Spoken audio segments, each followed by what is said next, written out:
നമസ്കാരം. കഴിഞ്ഞ കുറച്ച് ദിവസങ്ങളായി അർജുൻ വിഷയത്തിൽ കർണാടക സർക്കാരും കേരള സർക്കാരും കഷ്ടപ്പെട്ട് പണിയെടുത്തുകൊണ്ടിരിക്കുകയാണ്.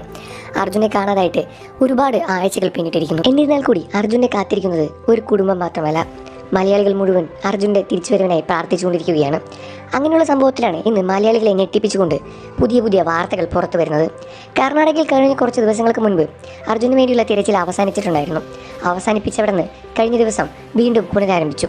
എന്നാൽ മലയാളികളെ മുഴുവൻ ഞെട്ടിച്ചുകൊണ്ടാണ് വാർത്തകൾ പുറത്തു വരുന്നത്.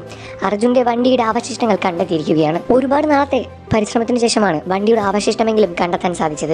കൂടുതൽ വിവരങ്ങൾ പുറത്തു വന്നുകൊണ്ടിരിക്കുകയാണ്. ഈശ്വർ മൽപ്പയുടെ നേതൃത്വത്തിലുള്ള സംഘം ഗംഗാവലി പുഴയിൽ നടത്തിയ തിരച്ചിലാണ് വണ്ടിയുടെ അവശിഷ്ടങ്ങൾ കണ്ടെത്താൻ സാധിച്ചത്. പലവട്ടം ഈ സംഘം വെള്ളത്തിന്റെ അടിയിലേക്ക് പൂളിയിട്ട് അർജുനു വേണ്ടിയുള്ള തിരച്ചിൽ നടത്തി.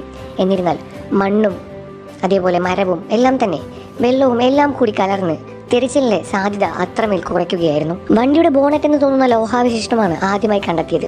അതിനുശേഷം കയറും അത് മറ്റ് സാധനങ്ങളെല്ലാം തന്നെ കണ്ടെത്തിയെടുക്കുകയായിരുന്നു.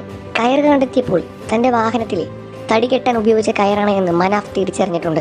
വണ്ടിയുടെ ഉടമസ്ഥൻ മനാഫ് ഇക്കാര്യം തുറന്നു പറഞ്ഞ് വെളിപ്പെടുത്തി.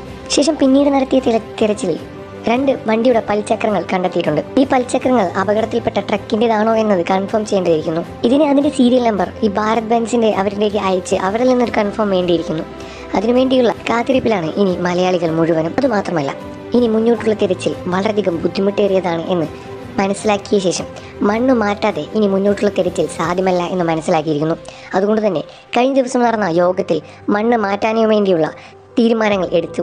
അതിനുവേണ്ടി ഗോവയിൽ നിന്ന് ഒരു യന്ത്രം എത്രയും പെട്ടെന്ന് കേരളത്തിലേക്ക് കൊണ്ടുവരാനുള്ള നീക്കം തുടങ്ങിയിരിക്കുകയാണ്. തിങ്കളാഴ്ച ഒരു മണ്ണുമാന്തി യന്ത്രം എന്നൊക്കെ പറയാൻ പറ്റുന്ന ഒരു വലിയ യന്ത്രം വരും എന്ന് തന്നെയാണ് ഉറപ്പിച്ച് പറയുന്നത്. അതുകൊണ്ട് തന്നെ അതുപയോഗിച്ച് മണ്ണുകൾ മാറ്റി അതിനുശേഷം ബാക്കിയുള്ള തിരച്ചിലെല്ലാം തീവ്രമായി ശക്തിപ്പെടുത്തി തുടങ്ങാനാണ് അവരുടെ നീക്കം. കർണാടക സർക്കാരിൽ നിന്ന് വളരെ നല്ല റെസ്പോൺസുകൾ പുറത്തു വരുന്നുണ്ട്. എന്നിരുന്നാൽ കൂടി അർജുൻ്റെ തിരിച്ചുവരവ് സാധ്യമാണോ എന്ന് തന്നെയാണ് മലയാളികൾ ചോദിക്കുന്നത്. അർജുനെ കാത്തിരിക്കുന്നത് ഒരു കുടുംബം മാത്രമല്ല, മലയാളികൾ മുഴുവൻ തന്നെയാണ്. എന്നിരുന്നാൽ കൂടി ഇത്രയും ദിവസം പിന്നിട്ട ശേഷവും അർജുൻ തിരിച്ചു വരുമോ എന്ന ചോദ്യവും അവശേഷിക്കുകയാണ്. മലയാളികൾ മുഴുവൻ സന്തോഷ വാർത്തകൾക്ക് വേണ്ടി കാത്തിരിക്കുകയാണ്. കൂടുതൽ വാർത്തകളെല്ലാം ഉടനെ അറിയാൻ നമ്മുടെ വീഡിയോ ലൈക്ക് ചെയ്ത് ചാനൽ സബ്സ്ക്രൈബ് ചെയ്ത് ഇപ്പോൾ തന്നെ കൂടെ കുടിക്കും.